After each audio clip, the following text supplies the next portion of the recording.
Ia menatap satu persatu wajah di meja. Wajah-wajah yang berpacu dengan waktu. Wajah-wajah yang melampaui batas kemampuan mereka. Wajah-wajah yang membuktikan bahwa dedikasi masih punya tempat di dunia kerja. Para ketua bidang diam, letih namun tenang. Mereka tahu ini bukan sekedar lembur, tetapi bab pertama lahirnya sebuah sejarah kecil. Rapat ditutup. Asep berjalan keluar. Langkah berat dengan membawa doa agar kerja malam ini berbuah lebih lama dari sekedar berita esok hari. Ruang kerjanya menyambut dengan aroma kopi dan sisa hangat tinta printer. Sofa merah di sudut ruang, dinding coklat, dan lukisan 3 kuda memberinya rasa tenang yang sederhana. Di meja, foto dirinya dan Ani tersenyum. Kompas kecil yang mengingatkannya bahwa selalu ada alasan untuk pulang. Ia duduk di kursi tinggi yang lebih mirip dengan tahta sunyi. Di sana, sebelum ada tim transisi, hanya ada ia dan 2 staf, Kevin dan Rama, yang memisahkan satu dunia menjadi 2 lembaga. Ya, 3 orang di bawah cahaya lampu menulis fondasi masa depan. Ia membuka map dengan perlahan. Pada setiap SOTK yang ia lihat bukanlah tabel, tetapi wajah-wajah yang kelak menempati jabatan itu. Ada masa depan di balik setiap nama. Ada amanah yang harus dijaga. Esok ulang tahunnya yang ke-58. Juga hari jadi pernikahan yang ke-29. Tidak ada kue. Tidak ada lilin. Hanya dokumen dan cahaya layar komputer yang belum padam. Timbul sedikit keraguan kecil. Apakah rancangan ini akan membawa kebaikan? Ataukah sekedar kepatuhan dingin pada aturan? Ia menggenggam pena. Logamnya dingin, sedingin keputusan yang akan menunggu. Dengan basmalah, ia membuka paraf. Tenang, hati-hati. Seperti menata masa depan lembaga di antara garis-garis tinta. Malam itu Asep tidak hanya menyusun struktur kelembagaan. Ia menata ulang dirinya tentang apa yang penting dan apa yang harus dilepas.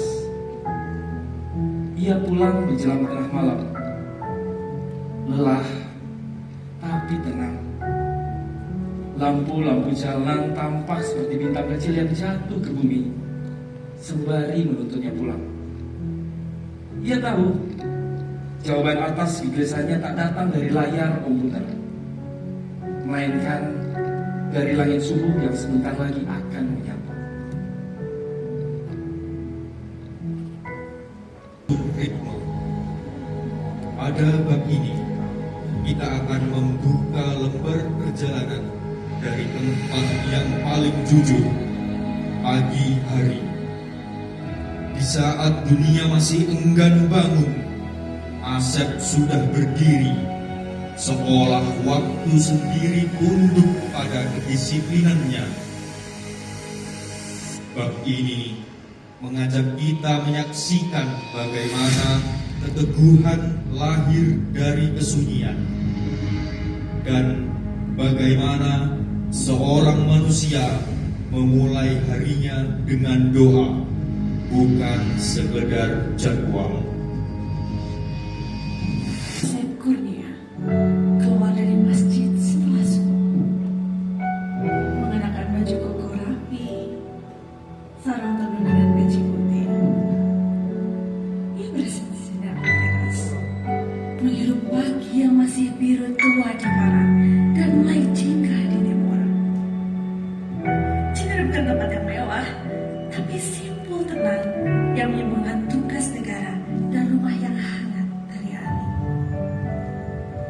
Ia berjalan santai menyampai tetangga dengan mobil dinas yang sangat sederhana. Karena baginya yang penting fungsi, bukan sekedar gengsi. Saya tidak ingin membuat orang lain segan untuk bicara. Ujarnya sederhana. Ia selalu tiba di kantor ketika dunia masih gelap. Satu persatu lampu kantor ia nyalakan sendiri. Lalu ia berganti kaos dan celana olahraga untuk rutinitas treadmill, jalan pagi, atau tenis meja bersama rekan-rekannya. Di taman vertikal yang ia inisiasi, tanaman-taman menunggu sentuhan. Asep menyiram satu persatu. Bukan karena tegas, tapi karena ia ingin tetap merasakan tanah. Karena baginya, yang tumbuh harus dirawat. Dan pemimpin harus tahu cara merendah di depan kehidupan. Di ruang kerjanya, kopi hitam mengepul. Tumpukan-tumpukan dokumen menunggu. Ada nota dinas, konsep surat, paragraf peraturan, rencana anggaran, jadwal rapat, semuanya menggunung. Namun pada rak besi, matanya terjatuh pada jejak pembelajar, memoir Asep Kurnia.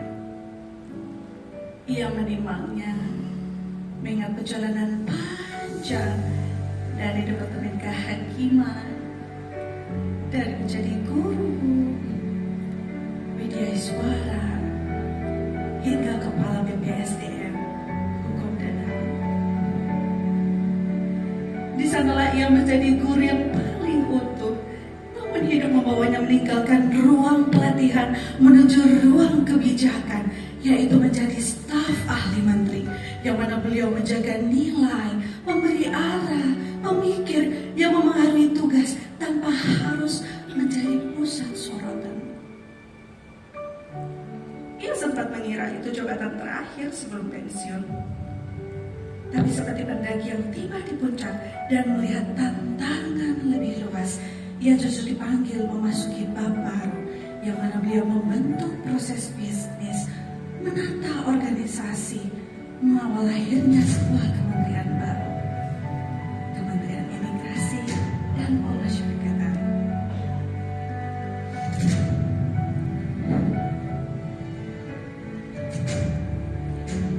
Bapak Asep bukan hanya pejabat, ia adalah manusia yang berjalan pelan setelah subuh, menyiram tanaman sebelum rapat, memimpin dengan kolegalitas, ketegasan, dan kesabaran. Seseorang pemimpin yang tidak pernah merepotkan, tetapi menguatkan. Dan beliau seorang guru yang tetap rendah hati, meski dunia menuntutnya lebih dari itu. Asep dan rumah bernama BPSDM. Pada bab ini, kita memasuki wilayah tempat karakter ditempa. BPSDM berdiri bukan hanya sebagai institusi, tetapi sebagai medan yang menguji kemampuan, ketekunan, dan komitmen. Di balik rapat, kebijakan, dan program ada perjuangan yang tak selalu tampak. Bab ini menunjukkan bagaimana sebuah tempat dapat membentuk arah hidup seseorang.